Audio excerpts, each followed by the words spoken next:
1.2 million copies sold, $55 million in revenue, 81 on Metacritic with 0 negative reviews, and people are still calling this game a flop? Let me break down what's actually going on. So, an industry analytics firm called Alina just dropped a full breakdown of Marathon's numbers, and they're really interesting. Marathon has sold 1.2 million copies across all platforms and generated $55 million in gross revenue. Here's the platform split. Steam is doing the heavy lifting with 800,000 copies. That's almost 70% of the entire player base. PS5 comes in at 217,000, about 19%, and Xbox is trailing at 133,000 with just 11%. Now here's what's actually wild. Marathon is technically a first-party Sony title, and the PlayStation 5 can't even break 20% of the sales. Steam is carrying this game very hard. But 1.2 million copies, is this actually good or bad? Honestly, for a brand new IP and one of the most competitive gaming genres in gaming right now, it's a solid start. It's not a blockbuster launch type of thing, but it's far from a failure. The real question isn't how many people bought it, it's how many people are actually staying and playing the game. And this is where things get really interesting. After peaking at about 478,000 daily active players on launch weekend, Marathon has settled into about 345,000 daily players right now, averaging about 380,000 on the weekends. For context, that's actually a pretty healthy player base for an extraction shooter. But here's a stat that actually blew my mind. On Steam, the average playtime has climbed to 27.8 hours. On PS5, it's 16.5 hours. And on Xbox, it's 17.3. So 22% of Steam players have already passed 50 hours, and nearly 7% have logged over 100 hours in a game that's only been out for 2 weeks. Now, let me say that again. So basically, almost 1 in 10 players on Steam have put in over 100 hours into this game already. That's not a dead game. Data is clear. People who push through these first few hours get hooked. Deeper than Tarkov and deeper than Arc Raiders, deeper than pretty much any extraction shooter in the market right now. And it's not just the players that are saying this. The critics agree. Marathon is sitting at an 81 on Metacritic right now, 72% positive review, 28% mixed, and zero, and I mean zero, negative reviews. Not a single critic called this game bad. Game Informer gave it a 93, calling it proof Bungie is still at the top of its game.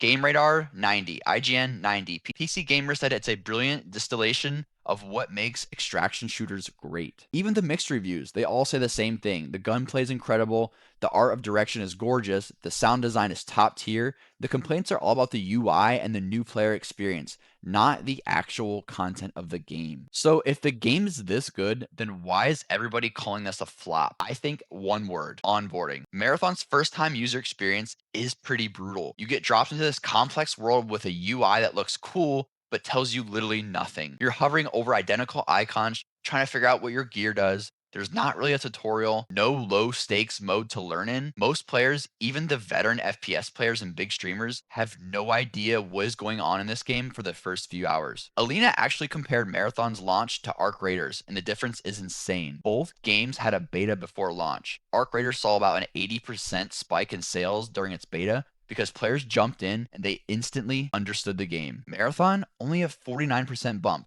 because the beta confused more people than it actually convinced. Arc Raiders had nearly double the Steam footprint at launch, not because Arc is a better game, but because the players could understand it in 30 minutes, and Marathon, it takes about 5 to 10 hours before the game actually clicks. Bungie made a 9 out of 10 game, and it hid behind a 3 out of 10 first impression. That's not a game problem, that's a marketing and design problem. So what happens next? The article mentions two paths. Bungie either doubles down and does a Rainbow Six Siege or No Man's Sky style comeback, fix the onboarding, add content, and let the game just grow over time, or Sony just pulls the plug and shifts its resources to Destiny 3. Personally, I think this game has legs. The hate train is losing steam.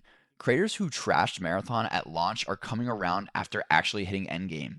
The 100-hour club is growing every single day, and 70% of the player base came from Destiny 2. These are Bungie's loyalists who aren't going anywhere. The core gameplay is there. The gunplay is the best in the genre. The art, the sound, the atmosphere, it's all elite. Bungie just needs to fix that at the front door so new players can actually make it inside. And honestly, that's exactly why I started making guides in this channel. If Bungie won't teach you how to play Marathon, I will, and every guide I make is designed to get you past that wall so you can experience what actually makes this game so incredible. If you're new to Marathon or thinking about giving up, check my other guides before you quit and drop a like if you learned something.